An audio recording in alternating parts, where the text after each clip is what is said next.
চারপাশে রমজান রমজান সুবাস পাচ্ছি। প্রতি বছর এই রমজান মাসের অপেক্ষায় থাকি।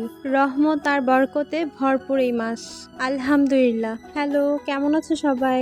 আজকে তোমাদের সাথে শেয়ার করব রমজানের আগে কিভাবে আমি আমার রুমকে প্রিপেয়ার করি। প্রিপেয়ার বলতে রুমটাকে একটু পরিষ্কার পরিচ্ছন্ন করা, এই আর কি। তার জন্য আগে আমি আমার সাইড টেবিল থেকে শুরু করলাম, তারপর এই জায়গাটাকে ক্লিন করব।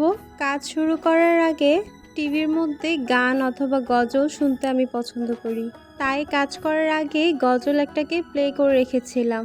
এই তো এক এক করে সবগুলোকে সরিয়ে নিলাম, তারপর এই কভারটা দিয়ে একটু ক্লিন করে নিব। যদিও ক্লিন করার জন্য অন্য কাপড় ছিল, তারপরও এটা দিয়ে করে ফেললাম। আর জায়নামাজগুলোকে ধুয়ে দিব।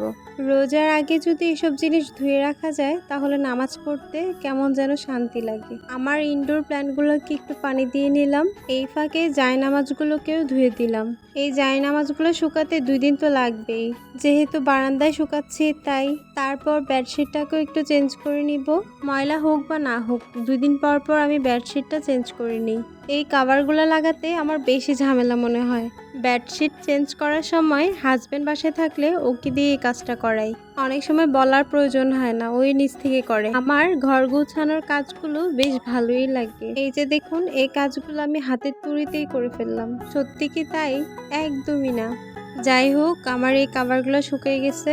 এইবার এগুলোকে পেতে নিব, আর এখানেও টুকটুক করে কাজগুলোকে করে নিব। যাই হোক, রমজান মাস নিয়ে আমাদের কার কি প্ল্যান সব শেয়ার করবে কমেন্টে। তো আমার আজকের ভিডিওটা এই পর্যন্তই।